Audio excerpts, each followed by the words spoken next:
Signore e signori, benvenuti.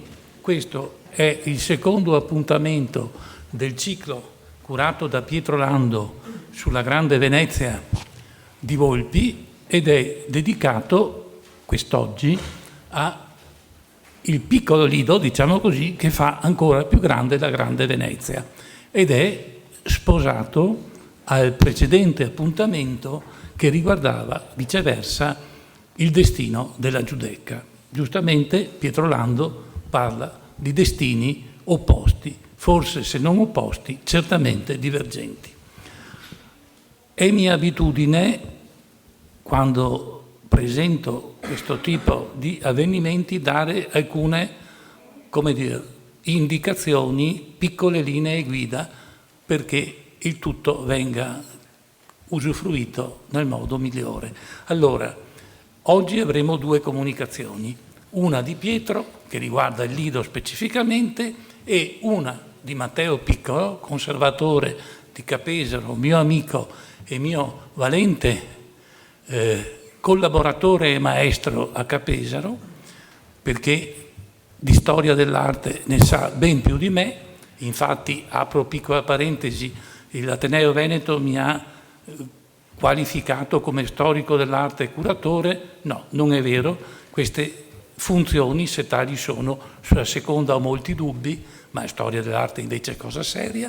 Io le ho svolte all'interno della mia attività istituzionale e quindi all'interno dei musei civici veneziani, che ho avuto la fortuna e il privilegio di poter dirigere alcuni di questi musei nella mia lunga, ormai, ahimè, carriera e adesso quiescenza.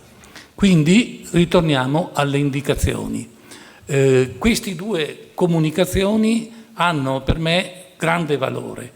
Io ho ottenuto nel 18 e nel 20, all'interno di un ciclo di lezioni curato dagli amici dei musei per l'Ateneo, due comunicazioni, non le chiamo lezioni, erano comunicazioni dedicate un po' alle persone meno note, anche se importantissime, cardine della Venezia a fine Ottocento e della Venezia tra le due guerre.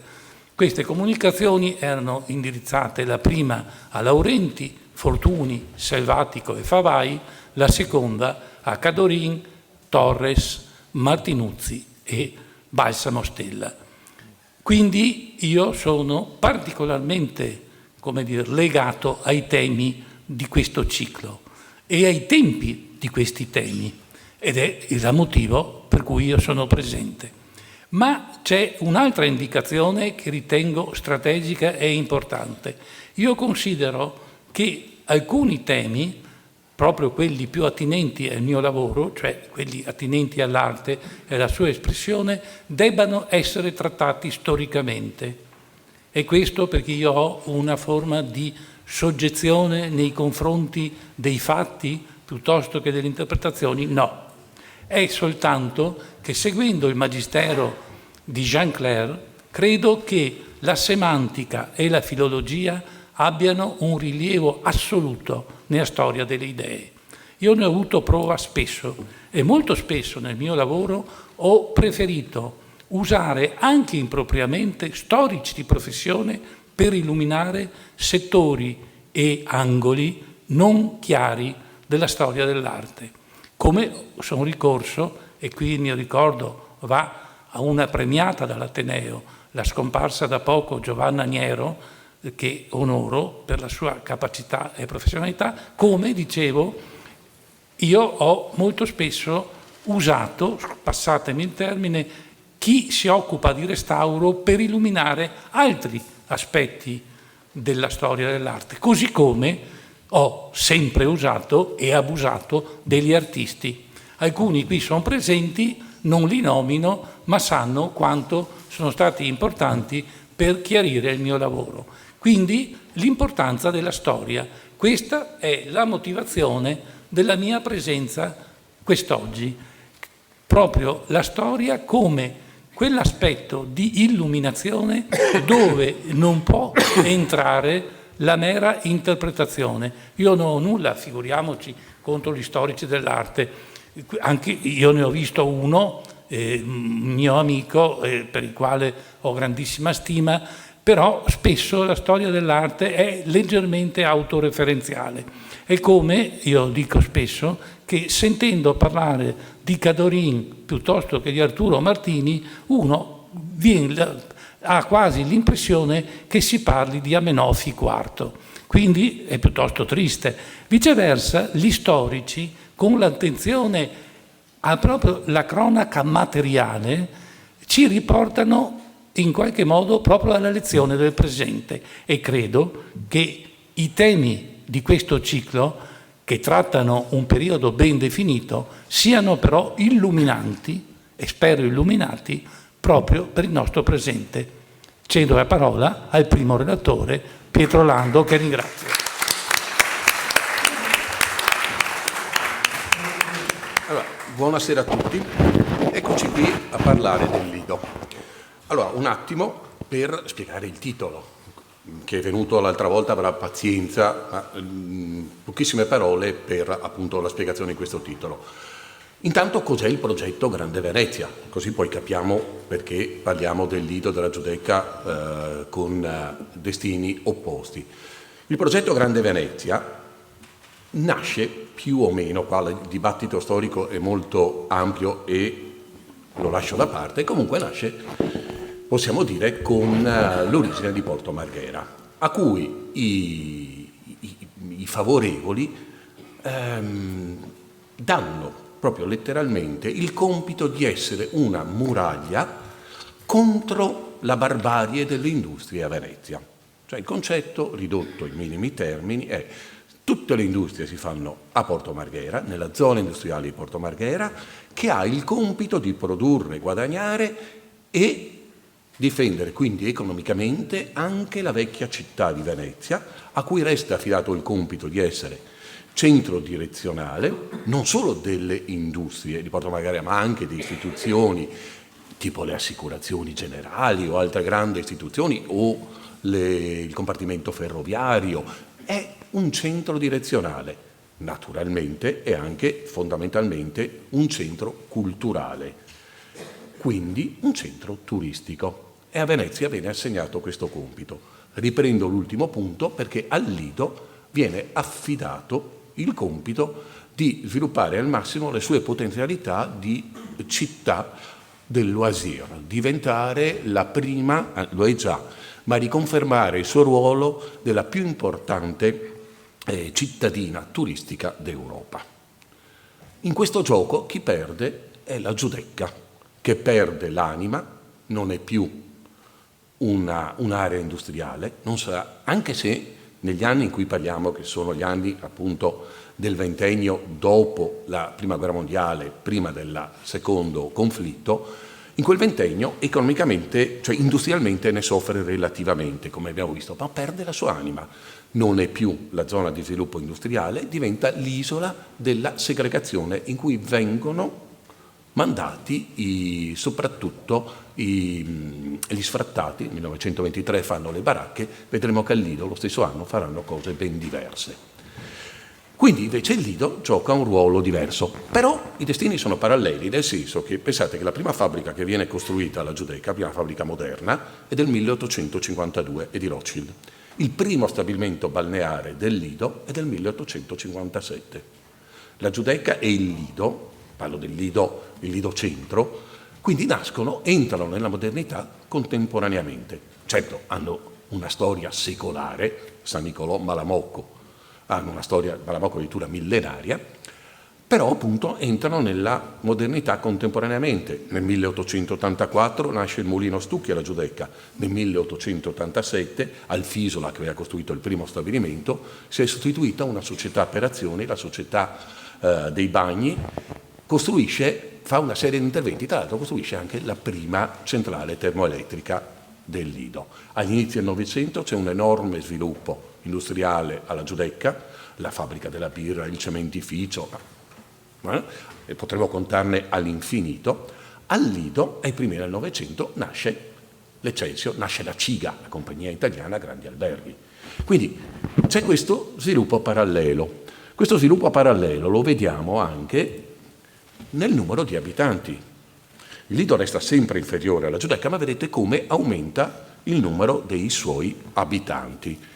Non sono gli sfrattati, questo lo vedremo, mentre la Giudecca, da quei 6.000 e 9.000, più di 1.500 sono sfrattati, cioè nuovi poveri. Mentre il Lido, invece, è l'isola d'oro, lo sappiamo, fa più grande Venezia. Certo, dobbiamo raccontare all'interno di questi 2 decenni 2 storie diverse. Gli anni 20 e gli anni 30 del Lido, studiandoli, sono molto diversi l'uno dall'altro. E io li cercherò di raccontare per mettere in evidenza questa differenza. Adesso partirà una serie di diapositive. Potete godervi il Lido, vedete l'orchestrina jazz. Cominciamo, questi sono gli anni 20. È il top. Il Lido in questo momento diventa, anzi riconferma quanto mai, il suo ruolo di importantissima, di più importante località turistica d'Europa. Per darvi un'idea, cito Simenon, è il primo libro in cui compare Maigret, Pietro il Lettone. Parlando del cattivo, anzi, è a pagina 24, quindi non si sa ancora che è il cattivo, io l'ho finito, quindi lo dico per questo, che si chiama Mortimer Livingstone, è un americano, poi saprà fuori essere un gangster, per spiegare che era un uomo assolutamente di mondo, Simenon diceva così: conduceva del resto una vita sfibrante, trovando il modo di farsi vedere a Deauville, a Miami, a Parigi, a Berlino, al Lido di Venezia. Non Venezia, Lido di Venezia. Questo è proprio il momento massimo del Lido. Sono una serie di interventi, poi appunto li vedremo nel corso, adesso vi sto facendo la premessa, quello che voglio dire. Quindi anni 20, grandi interventi, da parte della CIGA soprattutto, o forse dovrei dire di Volpi, è che qui c'è la difficoltà. Volpi, ho parlato di Marghera, chi era il presidente della Società per lo Sviluppo di Porto Marghera? Volpi. Parlo della CIGA, chi è il presidente della CIGA? Volpi. Parliamo di interventi economici, chi è il ministro dell'economia? Volpi. Parlerò poi, siccome si parla di cultura, parlerò di Biennale. Chi è il presidente della Biennale? Volpi. Quindi il nome Volpi mi sa che l'avete sentito abbastanza volte, forse non lo ripeterò, ma avete capito che il regista è lui.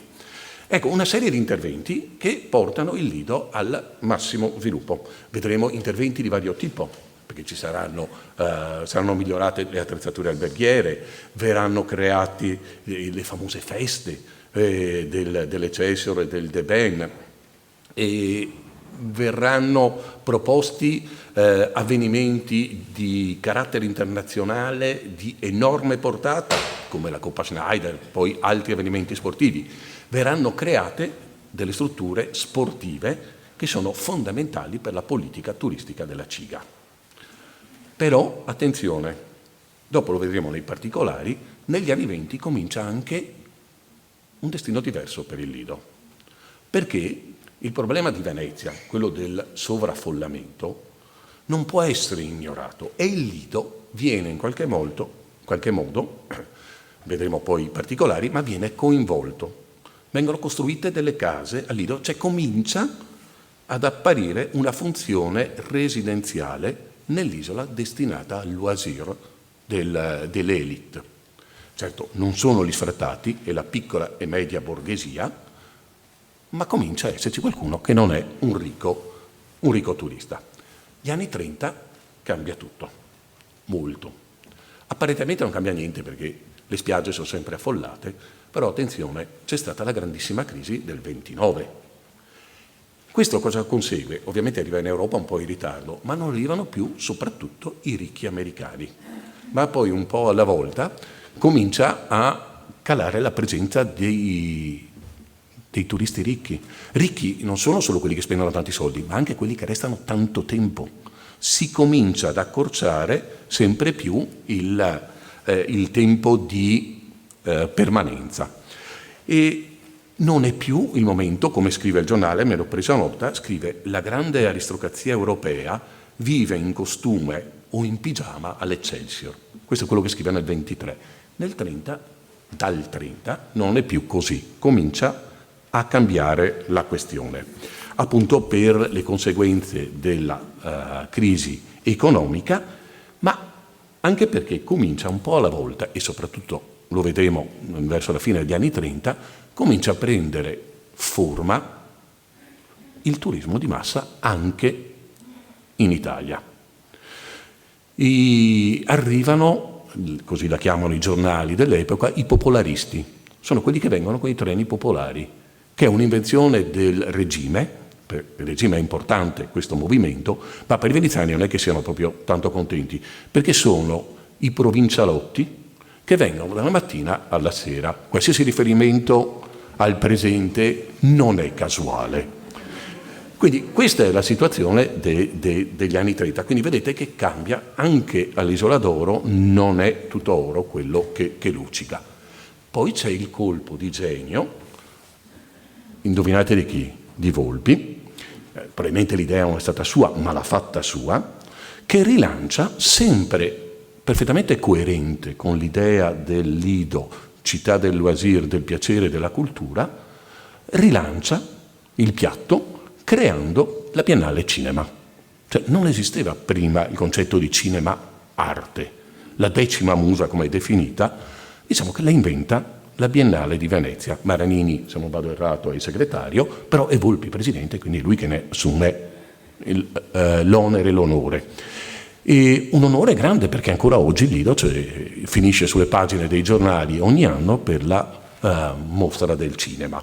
Quindi c'è tutto questo giocare. Certo, dopo il 35 la situazione si fa sempre più difficile, perché con il 35 l'impero, le sanzioni, eccetera, sempre meno turisti arrivano, anzi l'Italia fascista non è più desiderabile come lo era prima. E quindi cominciano ad esserci sempre più difficoltà per un turismo internazionale ricco. Per carità, adesso vengano dalla Germania, dall'Ungheria, dall'est, ma non è lo stesso turismo ricco. Quindi gli anni 30 vanno in questa direzione. Certo, il Lido ha anche un altro colpo di coda importantissimo da raccontare, è sempre legato al turismo. L'ospedale al mare. Dopo vedremo nei particolari come nasce, ma il punto fondamentale, già Fisola aveva inventato il primo stabilimento balneare terapeutico, cioè il mare come terapia. Però negli anni 30 viene portata all'esasperazione questo concetto. Sono parecchi studi, uno in particolare di Guido Ceresole, professore, sulla sabbia e sul clima del Lido, cioè quelle che sono la cura, non è solo il sole, ma è anche il clima, tutto particolare, è la sabbia del Lido, che è particolare, c'è tutta una descrizione chimica, sono le sabbie che vengono dal Piave e che si depositano grazie alle dighe che sono state costruite all'inizio del Novecento, si depositano sulla riva. La combinazione di questi effetti è meravigliosa, perché il clima del Lido è eccitante d'inverno e rilassante d'estate. Guarda caso, in questo modo allunghiamo la stagione turistica in modo perfetto. Quindi l'ospedale al mare, e anche tutti gli altri istituti che vedremo rapidamente, diventa strumento di turismo della salute. E questo sarà anche negli anni 50-60, lo troveremo magari il prossimo anno quando faremo un altro ciclo. Adesso questo è quello che io appunto voglio raccontarvi, il Lido d'Oro, però con le differenze nei 2 decenni. Allora cominciamo a vedere cosa vuol dire che si investe sul Lido. La prima cosa, 1922, la CIGA inventa il ferryboat. Ora, secondo me ci vuole un grandissimo coraggio per montare in macchina su quella lancia. Comunque c'è questo passaggio, però la CIGA è perfettamente coerente con uno slogan che verrà inventato tanti anni dopo: in auto fino all'hotel, perché le porta fino dentro la Darsena dell'Excelsior. E è sempre 1922. Tra l'altro è stato appena riaperto in quell'anno il Deben, perché il Deben era stato, un'ala delle Ben era andata bruciata in un bombardamento nel 1916, è stato riaperto, c'è il rilancio dei grandissimi alberghi di extra lusso l'Excelsior, di lusso il Deben, non mi ricordo com'era la definizione, dell'hotel Regina, e per famiglie che era il grande hotel del Lido. La CIGA prende tutto. Bisognerà aspettare la costruzione del ponte della Libertà, allora Littorio, per avere il primo trasporto ferryboat pubblico. Come vedete è uno zatterone trainato da un rimorchiatore che parte dalla stazione marittima e arriva a San Nicolò. Quindi questi sono investimenti importanti per attrarre i ricchi turisti. Però la CIGA, coerente con la sua politica, anche di prima della Prima Guerra Mondiale, lì il fautore proprio di tutte le avventure della CIGA era stato Niccolò Spada, che dopo la Prima Guerra Mondiale non lo troviamo più perché evidentemente come scrive lui nel libro del Talenti, è entrato in scontro con una persona, un nemico importantissimo, non lo dice ma si capisce chiaramente che è Volpi. Ecco, questa politica di accettazione, di farsi accettare anche per quel che si fa non solo per i ricchi turisti ma per il resto della popolazione, per la popolazione veneziana, perché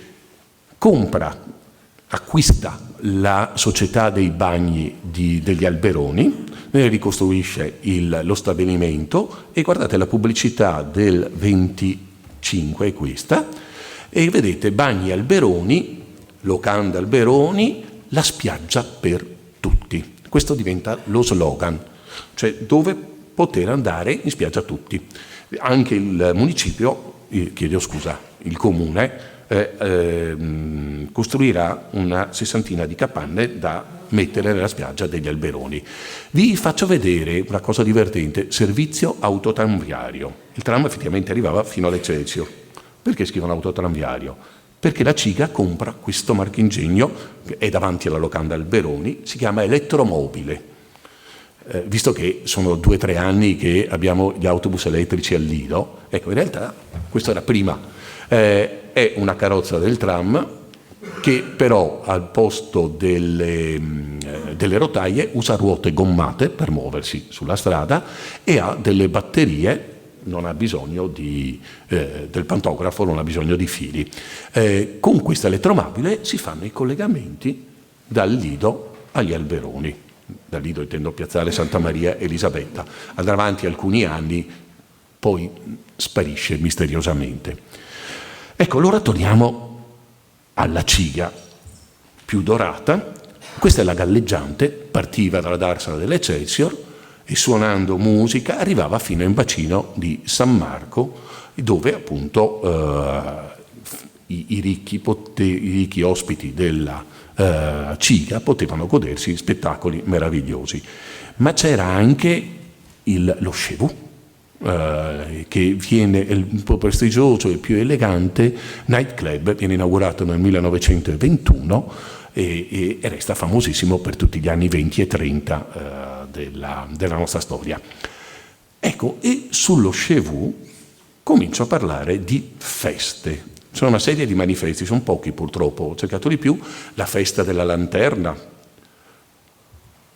la festa del Settecento. Allora, pensate che queste feste erano curate da Rovescalli, che è lo scenografo della Scala. Questo per dare l'idea a che livelli. La descrizione che c'è sui giornali è meravigliosa di queste feste stupende. E diciamo che poi certe feste pompeiane, l'assedio di Troia, i giardini di Babilidonia, giocando sul Lido, o qui ho trovato il manifesto di Saturnalia, e come vedete nel manifesto c'è un pizzico di scollatura, un pizzico di erotismo, e fa sognare, e in effetti anche vengono, ecco, questo sui giornali non lo scrivono, per carità, perché siamo in epoca. Ho trovato anche una cartolina, grazie agli amici che mi hanno aiutato, anzi, visto che ci sono, ringrazio Luca Perale, Alessandro Lizzardini, Carlo Montanaro, Alessandro Mander, che mi hanno tanto aiutato con la raccolta delle fotografie. Quindi questa è appunto una cartolina che illustra, questa è come si chiama? La terrazza dell'Eccelsior, attrezzata per i Saturnalia. Però si ballava dappertutto, perché al stabilimento Grande Terrazzo, al stabilimento Bagni, in giro per tutto il Lido si ballava. Avete visto prima l'orchestrina jazz? Vi ricordo che, anzi, ci sono le polemiche sul giornale perché non dovrebbe essere permessa la musica negroide, così viene definita. Ma siamo al Lido. Volpi riesce a imporre l'internazionalità del luogo. Anche questo però vedremo come cambierà. Allora, a proposito di quel che abbiamo parlato del duplice aspetto del turismo, loisir e cultura, guardate un po' questo edificio. Allora, questa è una foto scattata durante la Prima Guerra Mondiale. Sulla destra c'è l'Excelsior, sulla sinistra si vedono le montagne russe costruite dalla CIGA nel 1914, in alto in angolo a sinistra c'è il forte Quattro Fontane che un giorno diventerà il Casinò. Quello nell'ovale rosso sono le procuratie del Lido, che forse adesso ve le ingrandisco un attimo e vedete. Quindi questo è nel 1918 probabilmente questa foto, comunque è durante la Grande Guerra. Nel 1925 vedete che è solo un piano, le procuratie erano semplicemente una galleria di negozi che la CIGA aveva costruito. Nel 1925 diventa questo palazzo. Dopo il dottor Piccolo parlerà molto di questo palazzo, ma io sottolineo l'importanza perché è il palazzo delle esposizioni, le esposizioni di Capesaro. Quindi viene appunto enfatizzato il discorso culturale che coinvolge appunto la politica della CIGA al Lido, perché questa l'ha costruita la CIGA, l'ingegner Sicker. Quindi andiamo avanti a vedere cosa succede però, perché non c'è solo la CIGA. Adesso vi mostro una pubblicità che qualcuno ha già visto, magari su un articolo che ho scritto, ma per molti sarà sconosciuta. Nel 1923 viene rappresentata al Lido una Aida, come vedete, con 1000 esecutori, con 12.000 posti a sedere. Una cosa enorme, degna dell'Arena di Verona. L'esperimento verrà ripetuto per altri 3 anni, dove veniva fatta questa meraviglia. Allora, questa foto qui, questa foto aerea, ci mostra in primo piano l'ospedale al mare. È una foto dei primi anni 20, perché l'ospedale al mare deve essere attorno al 24-25, l'ho collocato, anche se non ho una data precisa. L'ovale rosso ti indica dove c'era lo stadium, cioè dove si è fatta questa Aida, e dopo si faranno la Gioconda di Ponchielli negli anni dopo, eccetera. Quello che si intravede sulla sinistra sono gli edifici sul canale che separa la via Aldo, le due vie Aldo e Paolo Manuzio. Tanto per chi conosce il Lido, individua, ma lo potete vedere lì dov'è. A proposito del Lido, vi mostro questa foto che è circa di una decina d'anni dopo, che riprende più o meno la stessa zona. Ecco, nell'Ovale Rosso vedete la stessa zona, 10 anni dopo vedete come è costruita. E là non sono alberghi, sono appunto le case. Perché in effetti il grande sviluppo del Lido, vedremo dopo un'altra zona, ma soprattutto dovete pensare che fino allo scoppio della Grande Guerra il Lido si era sviluppato tutto a destra del Gran Viale, cioè dal Gran Viale verso quello che era il forte Quattro Fontane, che era il limite. Poi ci sarà l'Excelsior che segnerà il limite estremo, ma tutta la parte a sinistra resta quasi praticamente non è edificata, solo alcune ville sulla laguna. Tutto viene sviluppato dopo la Prima Guerra Mondiale dalla società Salute, così si chiamava, e ha tutto uno sviluppo edilizio molto importante, ma anche architettonico. La prossima volta che fate il Gran Viale, quando arrivate all'altezza della gelateria Tita, guardate sulla sinistra, quello è il grande viale Zara, che arriva fino alla laguna. Non c'è niente di equivalente di quel grande viale dall'altra parte del Gran Viale o dall'altra parte del Lido. È proprio stato costruito con le due aree sono state costruite con dei gusti diversi, proprio architettonicamente parlando. Ecco, nasce anche il primo albergo di quella zona, l'albergo Grand Hotel Italia, che tutti avete visto andando una volta in Vaporetto al Lido, perché il più grande edificio del Lido lo si vede andando verso i Vaporetti, resta sulla sinistra, è all'altezza dell'incrocio di via Zara con via Tiro e viene inaugurato nel 1922. Non è molto fortunato perché chiude nel 1935, però erano stati previdenti quando l'avevano fatto, perché l'avevano già costruito, preparato per trasformarsi in condominio, quindi qualche dubbio messa di sì. Però andiamo a vedere invece, quindi abbiamo già cominciato a entrare a vedere questa fessura che comincia ad aprirsi su questo monolite del Lido Città del Loisir, comincia ad avere anche un'altra anima. Questa è una pagina della rivista della città di Venezia del 1922, mostra un progetto di costruzione di edifici convenzionati. Adesso non entrerò nei particolari, intanto vi faccio notare una cosa: nel cerchio rosso è evidenziato dove nel progetto originale doveva essere costruito il tempio votivo. È dietro sull'angolo della laguna del canale delle Quattro Fontane, dietro l'orfanatrofio La Fontaine, che è appena stato costruito all'epoca, anzi era anche questo in fase di costruzione. Sappiamo che poi viene spostato il tempio votivo. Viene spostato, uno perché forse il tempio votivo doveva nascere come voto appunto alla liberazione dalla peste del XX secolo, la salvezza di Venezia dalla peste del XX secolo, che era la guerra.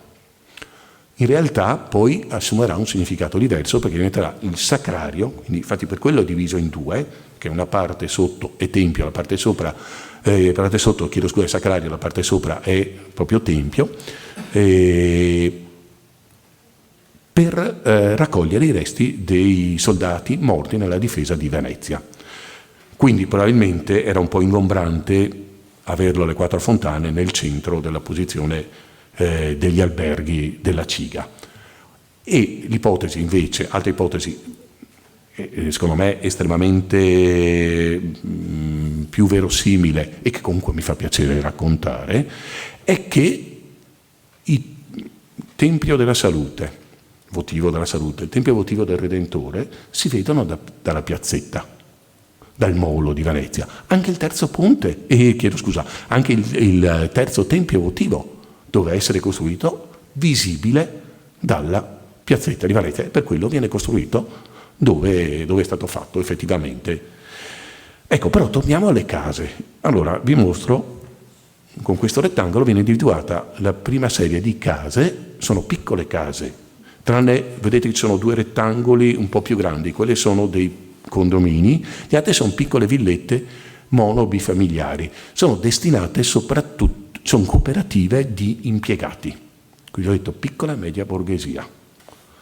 L'altro progetto prevede invece l'intervento tra via Malamocco e il canale di via Lepanto, oggi è via San Giovanni d'Acri.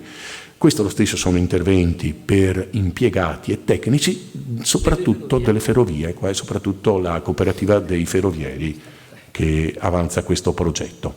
Allora, questa bellissima foto del 1918 ci mostra queste due aree, una e due, come vedete, assolutamente vuote.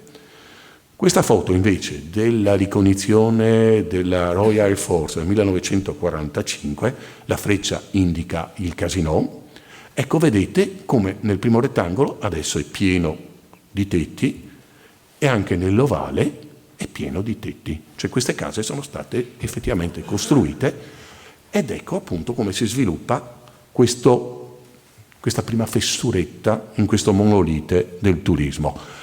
A Città Giardino si costruisce la seconda parte della Città Giardino e questi sono ancora i ferrovieri che costruiscono queste case sul canale di Via Cipro, siamo a Via Cipro qui.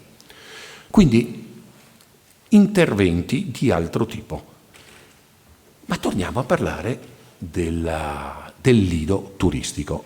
Vi ho detto che vengono organizzati dei avvenimenti di portata mondiale, è difficile definirli solo sportivi, anche se si chiama Coppa Schneider, la coppa della velocità degli idrovolanti. In realtà diventa un avvenimento, è come dire che la Coppa America è un avvenimento sportivo. È molto di più, lo sappiamo, è un coinvolgimento mediatico a livello mondiale. Nel 27 è stata la stessa identica cosa. Pensate che per la prima volta si adoperano gli altoparlanti che trasmettono a 2 chilometri di distanza, che si fanno sentire fino a 2 chilometri di distanza, che sono gli stessi che poi Mussolini adoperà nei suoi famosi discorsi a Palazzo Venezia, nella terrazza. Per cui è un intervento. Poi, se vi ricordate, 12 anni fa c'è stata la Coppa America qua. Coppa America non si sa mai chi sta vincendo, ci vuole il computer che ti mostri dove sono, eccetera. All'epoca era la stessa cosa, perché questa era una gara a cronometro. Questa è la terrazza dell'Excelsior, vedete sulla destra il tabellone sopra la spiaggia, vedete che c'è un rettangolo nero, è il tabellone che segnava in tempo reale i tempi degli aerei, con più di 30 km di cavi ogni punto di svolta di questa gara. Erano collegati i cronometristi in tempo reale all'Excelsior, che dava quindi tutte queste indicazioni. La stampa parla di 150.000 persone arrivate a Venezia per questo avvenimento. La stampa inglese, tra parentesi vincono gli inglesi, la stampa inglese parla addirittura di 200.000, e mi fermo a quella italiana, 150.000, mi pare un numero fin troppo grande, ma organizzazione perfetta. Gli aerei non torneranno per le gare, tornerà invece nel 1929, comincerà una prima serie di gare di motoscafi, che continuerà anche dopo anche nel secondo dopoguerra. Sono gare importanti sia offshore sia la famosa Pavia Venezia, che un po' tutti ci ricordiamo, e sono avvenimenti molto importanti per finire sempre sui giornali, per citare il nome Lido. E quindi questi sono investimenti che ci fanno capire, cioè, la volontà di affermare il Lido. Però c'è un altro avvenimento storico, un altro avvenimento che consegna il Lido alla storia. 18 agosto 1926, questo aeroplanino, che si chiama Junkers F-13, tra parentesi, decollando dal Lido e andando via Klagenfurt fino a Vienna, inaugura niente proprio di meno che la storia dell'aviazione di linea italiana, perché è la prima volta che parte appunto un aereo. C'erano già stati degli idrovolanti. Gli idrovolanti attualmente hanno gli scivoli, decollano e ammarano sull'acqua. Gli aerei invece hanno le ruote, decollano e atterrano appunto sull'erba. Ecco, questa è la prima compagnia d'Italia, il primo volo, questo è il primo terminal dell'aeroporto. Non credo che avessero tanti problemi di misure di sicurezza, eccetera. Il nastro trasportatore lo vedete lì davanti, quel bel carretto. Ha molto successo la Transadriatica, tanto che nel giro di pochi anni vedete con quante città è collegata, compresa Monaco. Venezia-Monaco era diretta. E poi verrà a sua volta assorbita dalla SAM e poi dalla Littoria, il cui presidente Klinger poi sarà il presidente della Aeronavali, ma è l'unica avventura industriale che ha mai avuto il Lido, ma sarà negli anni dopo la Seconda Guerra Mondiale.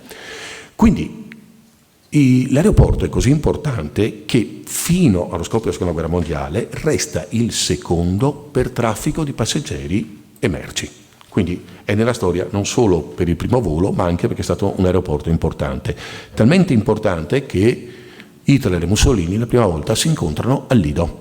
Hitler viene, come vedete, il 14 giugno del 1934, con il suo aereo a terra al Nicelli, a dimostrare l'importanza internazionale dell'aeroporto.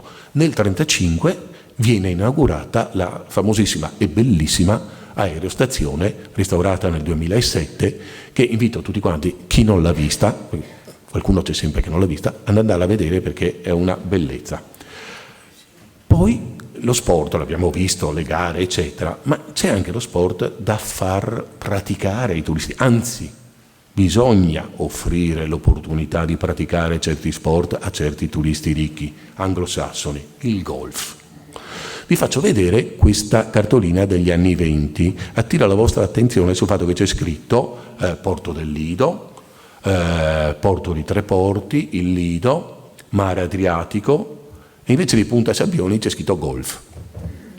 Perché la CIGA, una delle ipotesi, prima lo pensava a Marghera, poi ha pensato di farlo a Punta Sabbioni, ma era troppo distante dai suoi alberghi, ma doveva fare un campo di golf, e l'ha fatto agli Alberoni nel 1929.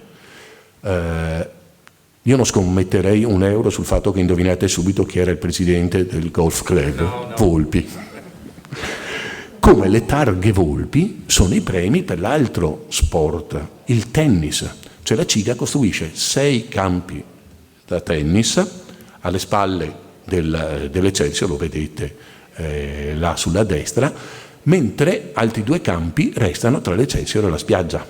Poi l'ultimo verrà spazzato via dalla alluvione del 66, ma il tennis resta uno sport importantissimo, saranno importantissimi tornei internazionali, nazionali ed internazionali al Lido, e come vi ho detto il premio è la targa Volpi. Altra novità, sempre lo stesso anno, è la GT, perché si parla francese, si può ancora. Come vedete c'è a Brighton, famosissima località inglese che ha dato l'avvio al turismo balneare, c'è il pier. Noi non ce l'abbiamo, allora lo costruiscono.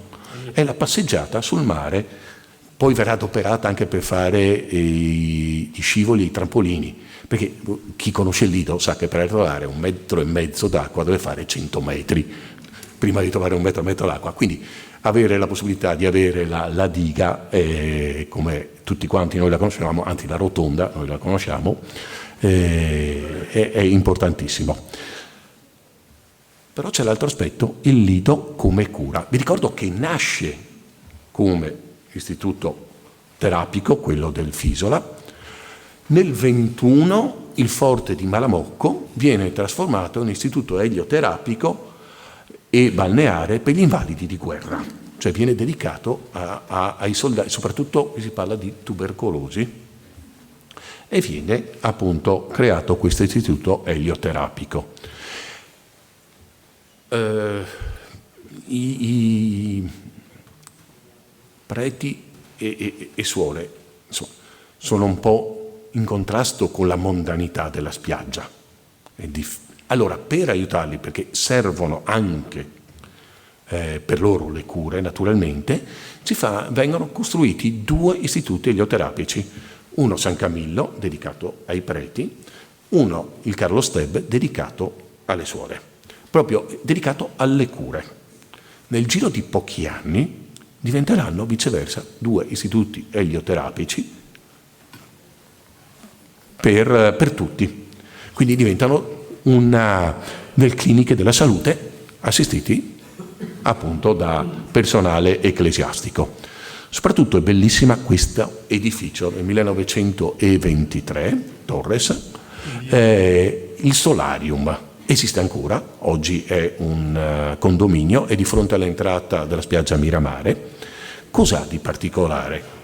Vedete la facciata che è curva, perché segue il sole. Vedete le terrazze che sono scalate, perché in ogni stanza entra il sole, in ogni stanza, non in ogni terrazza. Per cui potevano prendere il sole, perché la cura è elioterapica, anche nelle giornate fredde, stando dentro la stanza riscaldata. Diventa la casa di cura Rotelli, fino allo scoppio della guerra, poi avrà un altro destino. Ma naturalmente il Lido vuol dire spiagge. Però devo farvi vedere un attimo come erano organizzate queste spiagge. Questa è una mappa del 1933. Le spiagge comunali sono quelle gialle. Quel cerchio verde è il grande stabilimento bagni alla fine del Gran Viale Santa Maria Elisabetta, dove oggi c'è il Blue Moon, per capirci. Vedete che una spiaggia comunale è sulla destra. Il cerchio giallo isolato è all'altezza del forte di Quattro Fontane, quello che un giorno diventerà il Casinò. Importante questo aspetto. Poi c'erano 2 spiagge private sulla sinistra, la spiaggia del consorzio alberghi e la spiaggia della cooperativa impiegati civili, che nel dopoguerra, secondo dopoguerra, si sposteranno. Il consorzio è tra il De Ben e le Quattro Fontane, e invece la cooperativa cambia nome, diventa spiaggia Miramare, già citata. Però soprattutto in questo momento focalizzo la vostra attenzione su quel cerchietto blu. Quello è l'ospizio marino, che è nato nel 1868 per curare i bambini scrofolosi, cioè con la tubercolosi non polmonare, tubercolosi appunto purtroppo per loro che causava delle deformazioni. Guardate, allora avete visto dove era il cerchietto blu? All'epoca era proprio ai margini della zona di interesse turistico, ma dopo la costruzione dell'Excelsior si viene a trovare in mezzo, vedete le due frecce, Excelsior e De Ben. Il consorzio è proprio lì attaccato in mezzo, più vicino all'Excelsior, in mezzo. Quindi diventa fondamentale cercare di spostarlo. Spada scrive una bellissima lettera dicendo questi poveri bambini che già soffrono ma che stanno male, devono anche soffrire a vedere quelli che stanno bene e fanno il bagno. Diciamo che secondo me c'è una vena un po' di ipocrisia. Comunque finalmente nel 21 riescono a spostarlo e lo portano tutto sulla sinistra e nasce l'ospedale, non subito, ma nasce quello che è conosciuto poi come l'ospedale al mare. Dico non subito perché all'inizio resta ospizio marino per curare i bambini, poi con lo sviluppo, come vi ho detto, di tutte queste ricerche scientifiche, naturalmente non metto in dubbio sulla validità di queste ricerche scientifiche, e sottolineo che si sposano perfettamente con una politica turistica per ampliamento della durata della stagione. E come vedete nell'ospedale, quel recinto che vedete è il recinto dedicato alle sabbiature che venivano esercitate all'ospedale al mare. Le spiagge, soprattutto negli anni 20-30, significano colonie. Le colonie sono un'istituzione importantissima sia per la salute e sia, fascista, perché la salute significa la salute della razza italiana. E poi perché diventa un luogo perfetto per l'indottrinamento, perché questi bambini si fanno un mese in questa colonia dalla mattina alla mattina dopo. Quindi sono perfettamente sotto il controllo e vengono create delle colonie meravigliose in giro per l'Italia, delle strutture architettoniche bellissime. Al Lido no, perché per le strutture architettoniche bellissime c'è spazio solo per gli alberghi. Però vengono costruite 3 importanti colonie. La prima è quella della Sade. Vediamo se qualcuno indovina chi è il presidente della Sade. Ecco, Jungans non è il presidente della Jungans, costruisce l'altra colonia, che poi dovrà vendere nel secondo dopoguerra, e viene costruita anche la Principe di Piemonte, che nel secondo dopoguerra viene acquisita dalla provincia di Padova e diventa la colonia di Padova. Sono importanti, ci sono alcune centinaia di bambini che vanno in queste colonie, ma non è niente di paragonabile con il fenomeno in altre spiagge italiane. Però Venezia è vicina, per cui nasce un'altra forma di colonia. Guardate, è bellissima questa foto, l'ho messa anche se tecnicamente non è granché, questi bambini che orgogliosamente da San Zaccaria montano sul battello. Sono sono le colonie diurne, cioè dalla mattina alla sera. Ma per darvi un'idea, allora, fisicamente si trovavano essenzialmente alla fine dell'ospedale al mare, andando verso San Nicolò, c'è lo stabilimento balneare popolare, bagni popolari, subito dopo comincia la serie delle colonie, ci sono le spiagge dell'esercito, eccetera, ma c'è la serie delle colonie. E pensate che ogni giorno c'erano circa 2000 bambini che partivano da San Zaccaria e andavano, circa 1400 più o meno, al Lido. 600 andavano a Pellestrina, a Santa Maria del Mare, dove c'era un'altra colonia. Quindi, sapete l'idea di tutti questi bambini che si muovevano su sti vaporetti? Io la trovo una cosa bellissima. L'anno scorso sono nati a Venezia 423 bambini. Andiamo oltre. il grande stabilimento bagni della Ciga. È stato costruito nel 1908, è una meraviglia, bellissimo, tra l'altro anche nello stabilimento, anche in quell'altro c'è l'istituto idroterapico. Il 14 giugno del 28 prende fuoco, letteralmente nel giro di 5 ore sparisce. Nel giro di 3 giorni la spiaggia viene riaperta, nel giro di poco più di un mese viene inaugurato il nuovo stabilimento bagni. È un hangar, questo è l'esterno, questo è l'interno, e per 3 anni funziona come nuovo stabilimento bagni. Però arriva nel 31, secondo me, mi piace da mostrarlo, magari non per tutti è un'opera architettonica particolare, ma insomma il progetto è di Breno del Giudice. Nasce questo nuovissimo grande stabilimento bagni, come vedete è costruito in modo completamente diverso. Qui vedete una foto laterale, vedete come si sviluppa, ha 1500 camerini, ha la possibilità di avere 8000 persone al giorno a cui girare, perché ci sono sia i camerini da prendere dalla mattina alla sera, sia semplicemente il camerino da cambiarsi e il vestibolo a parte dove lasciare i propri vestiti, come allo stabilimento popolare.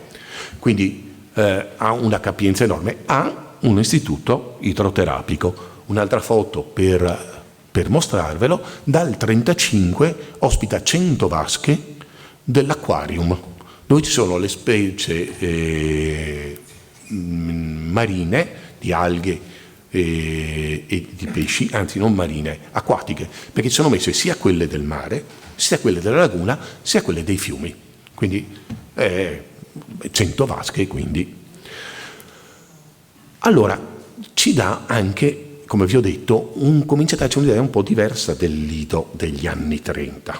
Abbiamo mostrato prima le feste di Saturnalia, per quelli dell'Eccelsior, in toga romana. Per gli altri, però, si fanno lo stesso le feste da ballo, eccetera. Soprattutto negli anni 30 c'è la festa della luce che ogni anno si fa al Lido, con fuochi artificiali, come vi avevo promesso l'altra volta quando avevo parlato dei fuochi del Redentore. Con i fuochi artificiali c'è la sagra della frutta. Come vedete sono tutte situazioni che hanno un sapore molto diverso dalle feste della Ciga. Ci mostrano appunto la diversità anni 20 e 30 al Lido. Un'altra diversità che vi mostro, quando parlano del campo di golf danno le misure in yard, ma sono altri anni. Nel 1937, vi faccio notare, 4 settembre, torneo internazionale di bridge, questa è la Gazzetta di Venezia. Faccio vedere, il giorno dopo, evidentemente qualcuno ha detto qualcosa all'orecchio del giornalista, perché inizia all'Eccelsior il torneo internazionale di ponte, cioè il bridge. Ecco, quindi non è più aria. Non è più aria, si dice ponte. Okay. Allora, anche il comune interviene e investe molto. Crea nel 1932 il Luna Park, bellissimo Luna Park, meraviglioso, però non è una grande idea. Nel 1939 già ospita la colonia dei bambini albanesi, 15 aprile, in onore dell'impero, perché l'Albania fa parte dell'impero, quindi evidentemente non è stato un grande affare. La cosa importantissima è il colpo di genio di Volpi, con la nascita della Mostra del Cinema. 1932, biennale. Gli va bene il primo anno. Perché va bene il primo anno? Perché le proiezioni sono all'aperto, sono sulla terrazza dell'Eccelsior, vedete la scritta CEU. E la seconda edizione, nel 1934, cominciano a vedere i problemi di brutto tempo. Nel 1935 diventa annuale e soprattutto aumentano anche le pellicole. Per cui quel palazzo delle esposizioni che abbiamo visto prima, con perfetta coerenza di uso della cultura, si trasforma in palazzo delle proiezioni. Poi, pochi anni dopo, nascerà il grande palazzo della Mostra del Cinema sulla sinistra e il comune investe e fa anche il grande palazzo del Casinò. All'inizio il Casinò è all'Eccelsior, poi cresce, viene fuori il suo palazzo. E questo è quello che fa il comune della spiaggia perché quella spiaggia è sua, vi ricordate quel dischetto giallo che abbiamo mostrato prima? Quella spiaggia è sua e prepara questa a Bisce, come la chiama, la spiaggia a Bisce, la chiama il giornale. Qui la possiamo vedere in una foto, l'avete già vista, la adopero più volte, quella della RAF del febbraio del 45, la freccia indicava la posizione del casinò, lo vedete qui il casinò e vedete questa spiaggia a Bisce. Sotto le mura contenevano circa 700 capanne e capannini, quindi erano altre capanne. Si parla, per darvi un'idea di numero, di 40.000 bagnanti alla domenica al Lido, ma erano solo contati i biglietti agli stabilimenti balneari, ai camerini, quindi c'erano tutti i bagnanti che erano nelle capanne, quindi era un'enormità, una spiaggia super affollata. Certo, l'aria sta cambiando, il destino sta cambiando e cambierà tragicamente. Questa foto è del 19 luglio del 44, nel dischetto giallo, piccolissimo, adesso ve lo mostro ingrandito, è il grande stabilimento bagni. È l'ultima foto che io ho trovato dello stabilimento bagni in piedi, perché nel 45, ecco la solita foto, eccolo lì dove è lo stabilimento, ma ingrandiamolo, dov'era lo stabilimento? Perché i tedeschi lo hanno fatto saltare, lo hanno minato e lo hanno distrutto, per paura che fosse un punto di forza in un eventuale sbarco degli alleati. Con questa foto del destino dello stabilimento balneare, ricordo che anche quello di Fisola del 1857, era stato distrutto dagli austriaci quando è scoppiata la seconda guerra d'indipendenza, ma lo hanno ricostruito dopo. Questo invece non verrà più ricostruito. Nasce un'altra storia del Lido, che appunto, come vi ho detto prima, magari mi auguro di raccontarvi in un prossimo futuro. Tanto vi ringrazio per la vostra attenzione.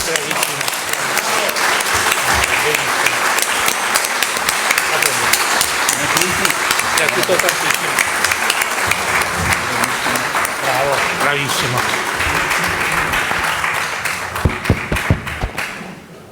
Io sarò proprio di una laconicità da Sparta assoluta per non prendere tempo ai relatori, anche perché avete capito che quello che ha raccontato Pietro, ha fatto vedere realia, non ha raccontato interpretazioni, ogni cosa che lui ha detto poteva benissimo essere accostata a un episodio di storia dell'arte, arte pubblica. Per esempio, avete visto i manifesti delle sagre, chiamiamole sagre, magari adesso avessimo manifesti così per la Biennale d'Arte, ma scusate questa piccola puntata polemica. Pensate che in questo momento a Capesaro c'è una mostra dedicata a Armando Testa, quindi evidentemente non è che sia stato seminato invano. Ricordo per esempio, altra piccola cosa, ha dato un numero per la Ida Pietro, 12.000 persone al Lido. Nel 1889 uno dei più grandi spettacoli giganti in occasione dell'Esposizione Universale au Palais de l'Industrie ha avuto 12.000 spettatori. È abbastanza interessante, visto quanti milioni di persone già abitavano Parigi e sappiamo quante persone andassero a una esposizione universale. Quindi anche nei numeri tenete molto presenti i numeri, perché quando, e questa è la cosa che a me molto interessa, quando si cominci a parlare di arte pubblica, di interventi di spettacolo e arte, i numeri hanno la loro importanza. E forse sono proprio questa intuizione è alla base di quell'episodio che adesso uno storico dell'arte, Matteo Piccolo, ci illustrerà, di trasformazione di un luogo per una funzione che prima era assolutamente non prevista. Quindi io do la parola adesso a Matteo Piccolo, che parlerà focalizzando come uno zoom proprio in quel palazzo di esposizione, il Lions, che tutti conosciamo, dove si è svolta una storia un po' particolare. Grazie a Matteo.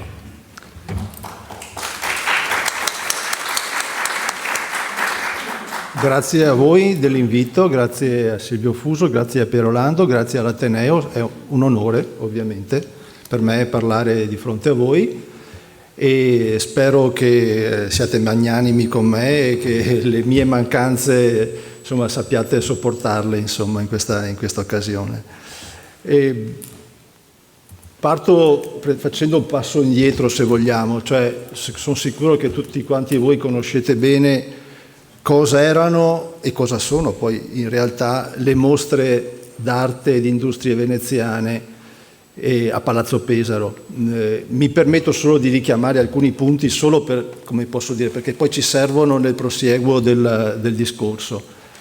E questo è il manifesto della prima edizione del 1908, anche se sappiamo che in realtà tutto nasce dal lascito di Felicita Bevilacqua La Masa, che lascia al Comune di Venezia per legato il Palazzo Pesaro, palazzo di famiglia, non avendo lei ovviamente degli eredi diretti, lo lascia con uno scopo preciso, cioè ogni piano, ogni locale del palazzo doveva avere una destinazione specifica, ma tutte queste destinazioni dovevano essere a favore dei giovani artisti ai quali è spesso interdetto l'ingresso nelle grandi mostre, per cui sconosciuti e sfiduciati non hanno mezzi da farsi avanti e sono eccetera eccetera.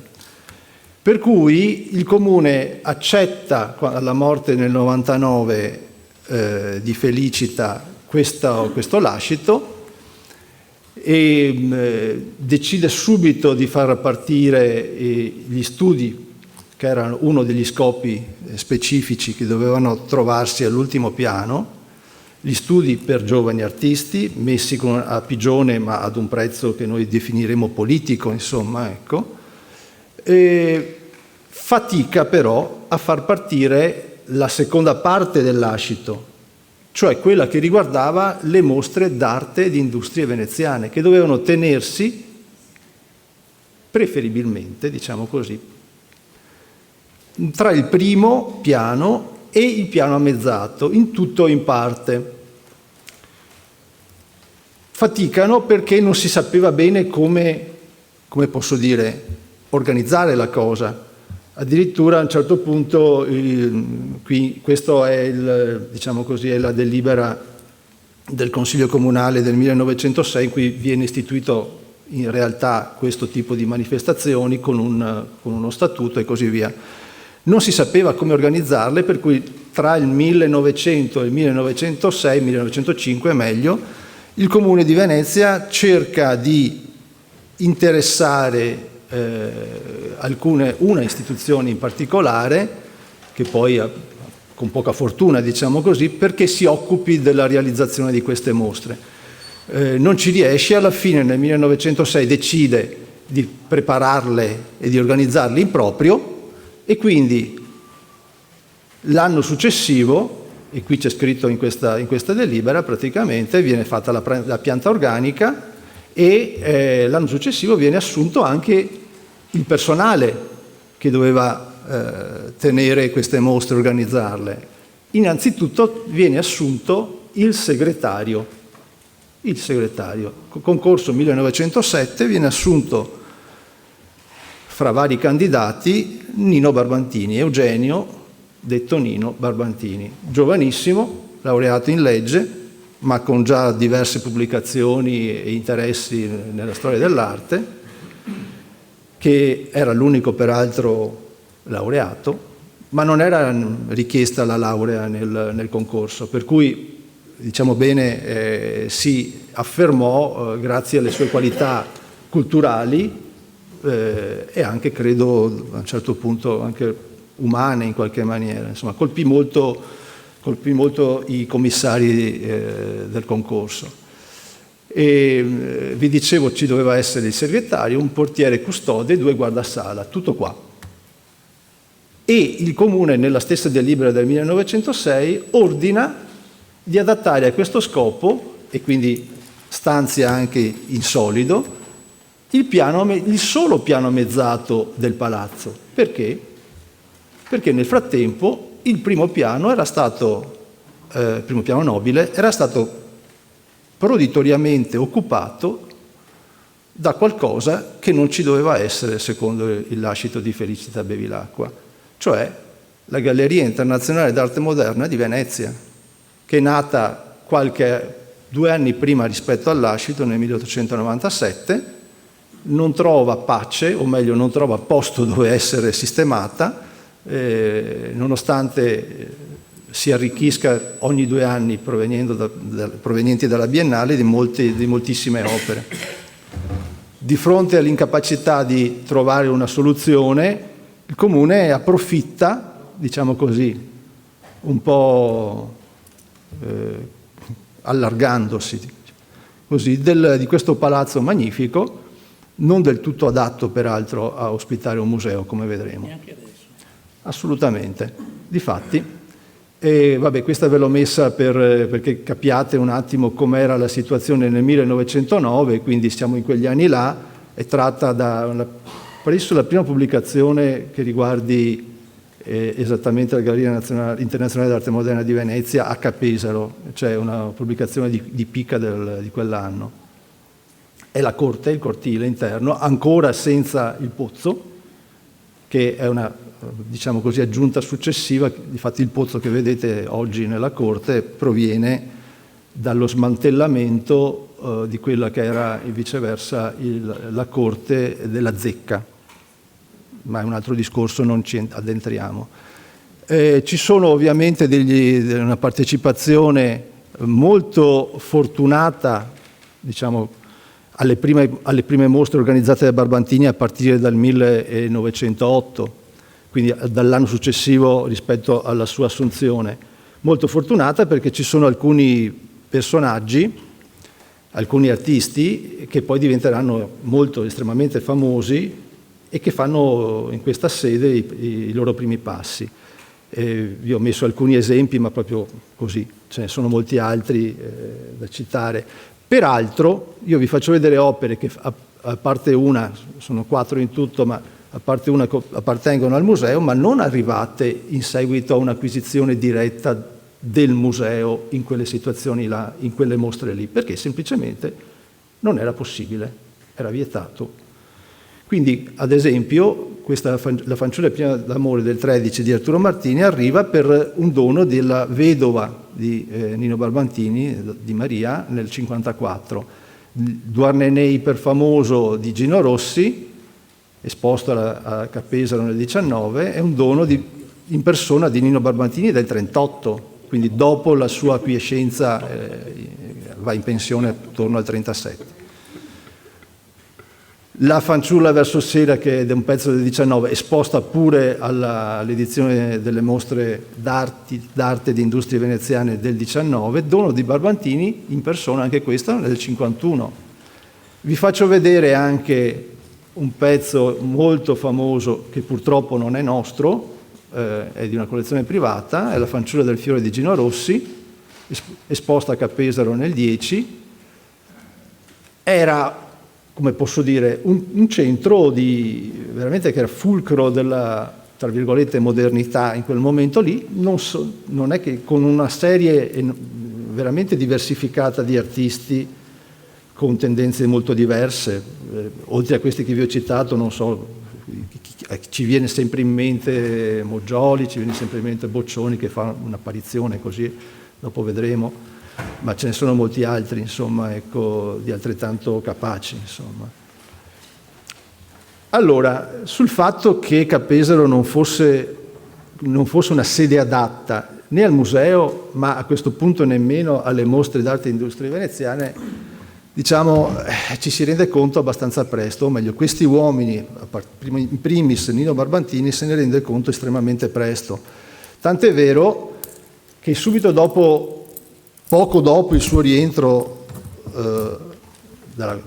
ritorno dalla guerra, Barbantini fece la guerra, era un ufficiale di artiglieria da montagna. Dopo aver fatto molte cose importanti di cui qui è meglio che non ci addentriamo, fa un'esposizione delle opere del museo nel 21 ai Giardini. Nel 23, anno in cui poi organizza in pochissimo tempo anche qui la mostra del ritratto veneziano dell'Ottocento. Anche per questo, scusami, a Capesaro si è appena chiusa questa interessante ricognizione e riproposizione della mostra citata da Matteo, un remake per dare un in po' qualche maniera l'idea che le cose in realtà si tengono. Nel frattempo il nostro Barbantini è diventato direttore, ha fatto carriera, come si dice. C'è scritto proprio nelle carte che si vedono tranquillamente alla Celestia, insomma, ecco. E quindi c'è l'idea di provare a trovare qualche altra sede proprio per le mostre, l'esposizione permanente, tra l'altro, esposizione permanente d'arte e di industrie veneziane. E fa, tra i vari tentativi, lui in persona, insieme con il Delvaux, e dopo vi spiego chi sarà, che scrive questa lettera, fa una ricognizione presso il Palazzo Reale, in piazza San Marco. Delvaux era il presidente, in quel momento lì, dell'esposizione permanente, o meglio della Bevilacqua alla Masa, come possiamo meglio dire, e era anche stato molte altre cose. È un personaggio interessante che ritroveremo ancora nel nostro racconto questa sera. E scrive Delvaux al commissario straordinario del Comune di Venezia, in quel momento Fornaciari, avvisandolo, o meglio sollecitandolo a ottenere il trasferimento delle mostre in questa nuova sede, ma se vedete più in basso c'è una notazione a mano con una firma che io non ho ancora interpretato francamente, però è assolutamente interessante. Era probabilmente dell'ingegnere capo, io credo, del comune in quel momento, che scrive e annota che in un sopralluogo fatto col dottor Barbantini, l'ingegner non si capisce, il cavalier Bratti, che era semplicemente il direttore del Museo Civico di Venezia, cioè oggi lo conosciamo come Correr, e il sottoscritto, appunto questo personaggio che non si capisce, si è constatata l'impossibilità di poter destinare locali terreni dalla parte del Palazzo Reale assegnata al Comune per il Museo Civico, a sede dell'esposizione permanente di Cappesaro. Interessante che Cappesaro è già diventato un marchio, anche se va a finire in qualche altro posto, come vedremo poi anche al Lido, sono sempre le mostre di Cappesaro. E oltretutto dice questo notatore, questi locali, una parte di questi locali fu chiesta in uso dall'Associazione Mutilati ed Invalidi di Guerra, quindi non se ne fa niente. 2 anni dopo invece si fa qualcosa. Questo è il Gazzettino del 28 luglio del 25, non ho fatto una statistica, ma ho cercato così a spanne di capire chi ne parla di più tra la Gazzetta di Venezia e il Gazzettino. Mi sembra che qualcosa di più venga fuori sulla Gazzetta, avrebbe anche senso. Con i rapporti di cui conosciamo prima, abbiamo già citato, insomma, ecco. E c'è una fotografia in prima pagina, questa è la prima pagina del Gazzettino, del nuovo palazzo, e dice: il nuovo palazzo dell'Opera di Bevilacqua alla Masa per l'esposizione annuale dei giovani artisti, eretto al Lido di fronte all'Excelsior e inaugurato domenica scorsa insieme con l'esposizione stessa, alla presenza delle autorità cittadine. La costruzione settecentesca, estremamente divertente, fu eseguita in 90 giorni dalla cooperativa mutua veneziana presieduta dal cavalier Giovanni Trinca. Non si scrive assolutamente chi l'ha voluta, chi l'ha progettata, si scrive solamente chi l'ha costruita fisicamente. Prima del permesso, I permessi qua... Io non ho visto, questa sì l'ho fatta la ricerca alla Celestia, ma di permessi su questa cosa... Vabbè, 90 giorni comunque non sono un cattivo record. Allora, nell'archivio della Bevilacqua, anzi questo è l'archivio del museo a Cappesera, esistono anche le piante, perché è in due, ha due, questa, come posso dire, questa costruzione ha due piani.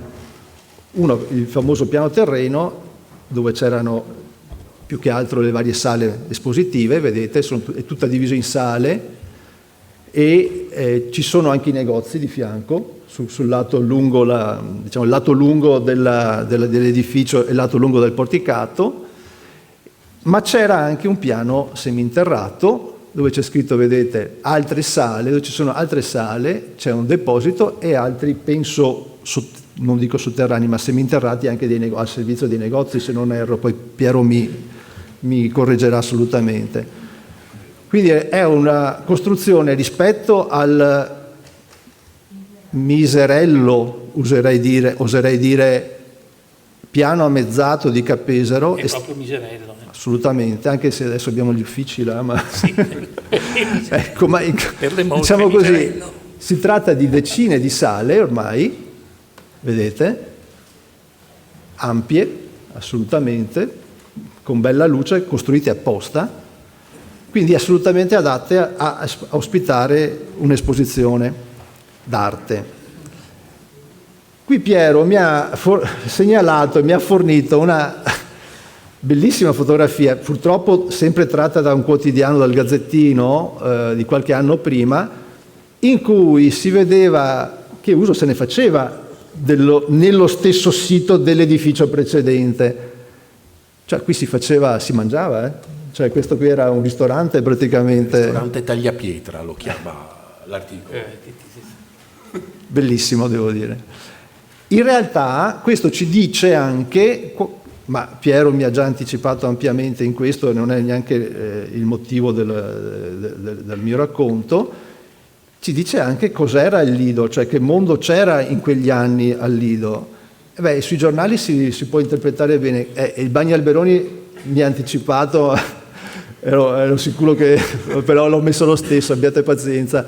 Però vedete la Gazzetta a sinistra, il ballo della Croce Rossa all'hotel, all'Excelsior Palace Hotel.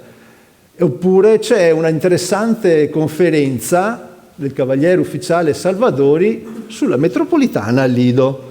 Anche questa è una cosa di cui già altri hanno parlato, estremamente interessante, devo dire anche avveniristica secondo me, però insomma qui ci sono altri ritagli o dal Gazzettino o dalla stessa Gazzetta. C'è anche a proposito di reati penali un audace colpo allo stabilimento dei bagni del Lido, ma noi siamo rimasti, come dire, con una domanda così inespressa, cioè perché è stato fatto e soprattutto chi l'ha fatto questo padiglione. Allora, questa è una lettera di cui qui devo fornirmi anche di cartaceo, del 13 giugno del 25. Il padiglione è in costruzione, poi la mostra si apre a luglio, questo è giugno. È in carta intestata dell'ingegner Giovanni Sicker, che è il costruttore e anche il, diciamo, progettista, per quanto ne sappiamo, insomma, ecco. È una lettera che Sicker scrive al Barbantini, perché, quindi già capiamo chi è che l'ha costruito e chi l'ha progettato, perché a un certo punto Barbantini chiede delle migliorie, delle modifiche rispetto... Allora, gliele cassano tutte, giustamente, ma soprattutto, ma questo ci serve però per capire chi stava dietro. Chi è che ha finanziato questa cosa qui? Il comune no. Non ci sono delibere, non c'è niente di niente. Qui dice molto chiaramente: ho conferito con Campione in riguardo alla nota da lei trasmessami riguardante il Palazzo dell'Esposizione a Lido e le comunico il risultato e così via, dopo ve le leggo se volete voglia. Ma Campione era il commendator Campione, che era il referente, il capo, posso dire, della CIGA in questo momento. a Venezia. Direttore generale. Grazie. Direttore generale della CIGA. Quindi è la CIGA che finanzia e fa costruire il Palazzo dell'Esposizione. Allora, le famose cassate, vabbè, praticamente gli dicono no, questo forse, quest'altra va bene, ecco, cioè quasi tutto gli dicono di no. Cercava Barbantini di abbellire, di fare usare dei materiali, diciamo, maggiormente, diciamo... Barbantini era comunale in quel momento. Barbantini, certo. Ecco, quindi capite che il comune, che pure è coproduttore, non ha voce in capitolo, per dirla. La stoffa Fortuny sembra eccessivamente cara e si potrebbe o eseguire lo stesso intorno a Corruvo, eccetera, eccetera. Questo è tutto il tono della lettera. Quindi sappiamo adesso chi è che la ordina E chi la paga? e chi la paga. Inaugurazione il 25 luglio, domenica. Il 26 e il 28 escono due articoli praticamente identici, questa è la Gazzetta di Venezia. E è interessante perché cronaca cittadina, la mostra dei giovani artisti di Capesaro al Lido, eccetera. È interessante perché all'inaugurazione ci sono vari personaggi che parlano. C'è Delvaux, che è vi dicevo, il presidente delle esposizioni d'arte e di industrie veneziane, c'è Barbantini, c'è il commissario Regio del comune. Non c'era ancora di potestà, era un momento di passaggio, però questo è un altro aspetto, insomma, ecco. Vi leggo questo stralcio perché ci sono delle notizie veramente interessanti e fondamentali. Allora, il palazzo, eccetera, di San Stai, che sarebbe Capesaro, eccetera, eccetera, ma andiamo oltre. Un edificio superbo, quello del Lido, di mole e di decoro, che in 3 mesi o poco più l'ingegnere Giovanni Sicker ha ideato con un ottimo senso d'arte e di pratica, questo è Barbantini che parla, e la cooperativa diretta dal signor Francesco Trinca, di cui abbiamo parlato, ha costruito con rapidità così sorprendente che pare a molti incredibile. In questa sede magnifica e tutta nuova la nostra vita non ricomincia, ma seguita. Quindi già Barbantini mette un punto fermo dicendo non è che qui era tutto finito prima e adesso riparte qualcosa di nuovo. No, dà il senso della continuità. E dopo lo vedremo anche perché. Oltre ai discorsi di Delvaux, ma diciamo che forse ripetono un pochino quelli di Barbantini, è interessante capire cosa dice Bruno Fornaciari, il regio commissario per il Comune di Venezia. Limitato e facile è stato il compito cui, eccetera, eccetera, dall'iniziativa competente di Nino Barbantini, ho scritto Barbantini minuscolo, scusatemi, sorretta dal fervore entusiastico del quale avete sentito l'ispirazione nelle parole, eccetera, eccetera, Delvaux, il commendatore Delvaux, ebbi per la soluzione di quel problema suggerimenti e proposti. Gli uni e le altre accolsi con piena fede nella loro attuazione, cioè il Comune l'ha accolti, non ha fatto nulla, ha detto ok, benissimo, e colsi volentieri l'occasione di trattative varie che avevo in corso con la compagnia dei grandi alberghi per accogliere l'offerta generosa di collaborazione alla soluzione del problema che essa formulava. Quali fossero tutte queste trattative sarebbe divertente, ma lo approfondiremo magari, ecco. Però fatto sta che l'iniziativa è dell'insieme, sembra di evincere da queste parole, sembra che sia insieme di Delvaux con Barbantini e dei grandi alberghi e della CIGA.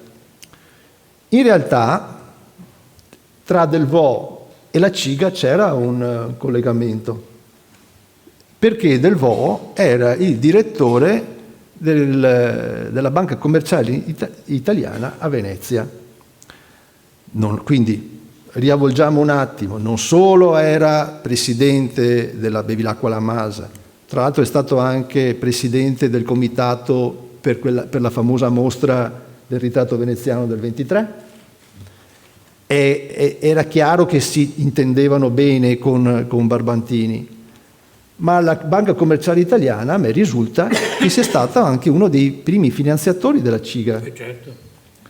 E quindi capiamo bene il ruolo di collegamento, diciamo così, che Delvaux ebbe con la CIGA, tra la CIGA e il comune in qualche maniera. Magari tutto fatto in 3 mesi, quindi come dire, le carte manco c'erano, ma il commissario Reggio ha detto perfetto, benissimo, siamo molto felici di quello che avete fatto, perché avete trovato una soluzione, avete liberato Cappesaro, che difatti da lì a poco non solo occuperà anche l'ammezzato, ma occuperà anche il secondo piano, anzi lo sta già facendo, con il museo, cioè la Galleria Internazionale d'Arte Moderna di Venezia, contraddicendo ulteriormente il lascito di Felicita Bevilacqua, perché il secondo piano ci dovevano essere appartamenti, e c'erano all'inizio, dati a Pigione, e questa Pigione doveva servire come fondo per mantenere il palazzo. Ma proprio in questi anni qua, tra il 25 e il 26, arriva a Cappesaro anche all'ultimo piano, dove dovevano esserci gli studi dei giovani artisti, il Museo d'Arte Orientale, appena arrivato come risarcimento bellico, in qualche maniera è ritornato in Italia la collezione del conte principe de Bardi, ogni volta mi sbaglio, e lo spazio trovato era questo, e quindi praticamente anche gli studi, non tutti immediatamente, ma quasi tutti, vengono spostati prima a Palazzo Carminati, dove ci sono ancora adesso, e poi trovano altre strade, insomma, ecco. E prima edizione abbiamo visto 1925. Ecco, vi faccio vedere alcune cose almeno sull'edizione del 25, perché intanto erano mostre mercato queste, e qui acquista direttamente sia il comune sia anche lo stesso campione di cui abbiamo sentito parlare prima per la CIGA, Nella Marchesini, Luigi Cobianco e Trois, 3 dipinti presumo, ecco. Mentre il comune acquista molto di più, e qui Barbantini si fa rimborsare, o meglio si fa dare i soldi per pagare gli acquisti. Questa sì, però devo leggerla. Questa qui è siamo nel 26, quindi la seconda edizione lidense. Al Lido rimarranno fino al 34, poi a un certo punto, lì lo vediamo alla fine, cesseranno completamente e si trasferiranno ulteriormente le mostre della Bevilacqua. Questo è un articolo fondamentale della Gazzetta di Venezia, fatto l'anno dopo, quindi con una specie di rendiconto anche dell'anno precedente. Il successo è stato anche dal punto di vista pratico eccellente, tale da rappresentare un progresso molto notevole su quello dell'anno scorso. Qui parla del 26, ma dice allora, quindi nel 25, era sembrato soddisfacentissimo il numero dei visitatori, eccetera, eccetera, la cifra delle vendite concluse, 6.000 visitatori in confronto dei 1.500 che avevano visitato la mostra dell'anno con una L sola, dell'anno precedente, dell'anno avanti, nel palazzo Bevilacqua a San Stae. 70.000 lire di vendite in confronto delle 20.000 dell'anno prima. Avevano dimostrato come Cappesaro fosse rinata vivacemente nella nuova sede. Era un marchio, però era un marchio che nella sede del Lido aveva trovato una soddisfazione e un successo immediato. Assolutamente. E l'importo di quest'anno, quindi del 26, aveva raggiunto già le 60.000 lire, eccetera, eccetera, e così via. Qui c'è anche un acquisto fatto dal nostro Delvaux, che manda una cartolina. Quell'anno del 25 è l'ultimo anno in cui Delvaux ricopre la carica di presidente della Bevilacqua. Acquista un quadretto, aveva acquistato e lo sollecitava anche a Barbantini, un quadretto di Teodoro Bolferrari, che aveva fatto un'esposizione nel 25 personale, con tutta una serie di dipinti provenienti da una sua esperienza libica. Libica, vi dice niente? Esperienza? Libica. Ah, beh. Esattamente, sempre Volpi c'è in mezzo. Questa è la copertina della prima edizione, Casorati la disegna, c'è anche il manifesto che è identico, alcune opere che fra le pochissime illustrate poi peraltro dal catalogo della prima edizione, Gino Rossi l'unico pezzo che porta, l'unico pezzo di Casorati in esposizione, un pezzo fantastico, tutti lo segnalano, esiste, è in collezione privata per chi ha la fortuna di possederlo, un pezzo bellissimo anche di Cagnaccio, anche questo esiste, è in collezione privata, ecco. E vi segnalo alcuni passaggi fondamentali però. Attenzione, continuità tra le mostre di Capesaro a Capesaro e le mostre di Capesaro al Lido, come dice Barbantini, ma nel 25 c'è l'ultima partecipazione di Felice Casorati, l'ultima partecipazione di Gino Rossi, che purtroppo intraprenderà una strada personale molto dolorosa, visto che sarà poi internato in manicomio, la partecipazione postuma di 3 artisti precocemente scomparsi, Boccioni, Moggioli e Valeri, che volevano proprio significare la continuità con l'esperienza capesarina, dei primi capesarini. Tutto questo nella mente di Barbantini. Vi faccio vedere un po' di cose a carrellata, cioè proprio qui c'è l'invito, la copertina del 26, alcune opere che queste sì sono entrate a Capesaro, ma entrate sempre per via, come posso dire, tortuosa. Lo abbiamo qui. Sì, lo vorrei io. acquistate dal comune, ma poi non arrivate in museo perché non era possibile, quindi il comune le ha messe da parte, le ha messe in uffici propri e poi solo, diciamo, in tempi molto più recenti sono state acquisite dalle collezioni del museo, insomma, ecco. Questi sono 2 manifesti del 27 e del 28, molto più semplici di quello fatto dal nostro Casorati. Anche questo Novati ce l'abbiamo, quello qua. Qui c'è un punto interrogativo sulla datazione, perché è stato esposto al Lido nel 28, ma sembra datato del 30, ma pare molto strano. Varagnolo. Ecco, una cosa interessante è questa.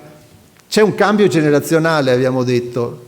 Cioè, non solo però arrivano quelli della seconda generazione, non so, dico Seibezzi, Dalla Zorza, Neno Mori, tanti altri, ma si affacciano anche quelli delle generazioni, quegli artisti delle generazioni successive.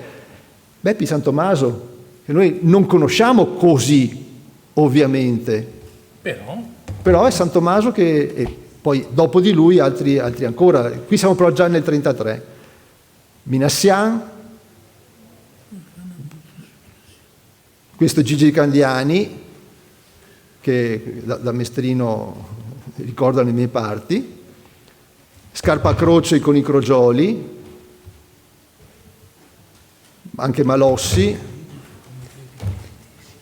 e poi, visto che sono alla fine ormai, tutto ciò finisce in maniera abbastanza drammatica, direi, abbastanza improvvisa, perché nel 1935 la mostra non si svolge più al Lido, non si svolge più perché, ed è scritto, adesso lo vedremo subito dove, ma l'ha già mostrato Piero peraltro, perché nella sede costruita dalla CIGA ci doveva essere qualcos'altro. Qui c'è la delibera podestarile che dice la mostra non si dovrà tenere al Lido perché non è disponibile, la compagnia italiana diciamo, non dà disponibilità del padiglione, e poi quindi si terrà nel 1935 ai Giardini, quindi la Biennale, nel padiglione del Belgio, assolutamente, il primo padiglione costruito peraltro alla Biennale, padiglione nazionale,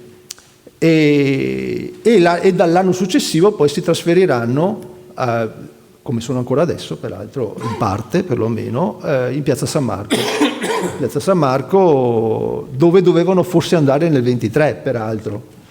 Quindi ecco la rivista di Venezia che già ci ha mostrato Piero, ecco dove c'è scritto il Palazzo del Lido per le visioni diurne di proprietà, sappiamo, della CIGA. Questo è un articolo all'interno di cui io non sono né un critico né uno storico del cinema, per cui non mi addentro, però è interessante per noi avere questa notizia. E non so perché, ma c'era un'altra diapositiva di saluto e di ringraziamento e invece è saltata, ma non importa.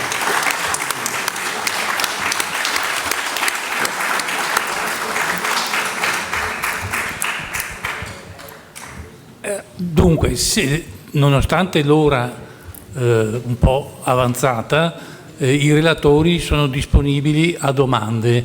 Io lo dico, naturalmente non suggerisco di non farne, perché potrei essere accusato di autocrazia volpiana. Ricordo soltanto una piccola cosa, io sono molto breve. Avete visto alcune opere fatte vedere da Matteo e avete sentito quello che aveva detto Pietro Lando, non si sono messi d'accordo e in più i documenti non mentono.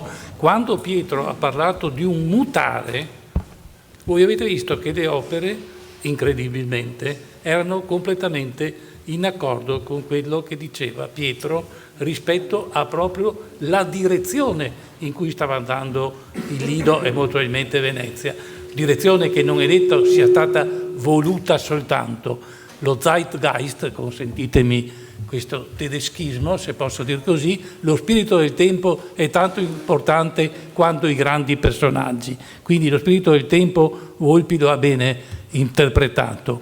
Va detto però che è questo dà ragione, devo dirlo, a questa mia fiducia nel fondere storia e storia dell'arte, perché qui io non lo sapevo. Quando ho visto che queste due cose stavano proprio convergendo, in più ci sono tutta una serie di convergenze molto strane, perché è come che a un certo punto la grafica, quella poi più povera in certo senso, quella delle sagre, eccetera, sia quasi più avanzata rispetto alle opere. Però le opere cominciano ad avere personaggi molto importanti per il futuro e anche importanti e misconosciuti, tipo Leone Minassian, tipo Cagnaccio, che però danno molto bene conto degli anni 30, non soltanto in Italia, quello che potremmo chiamare il realismo magico. Ho visto di sfuggita anche i Crogioli, un'altra opera anche di autori meno noti e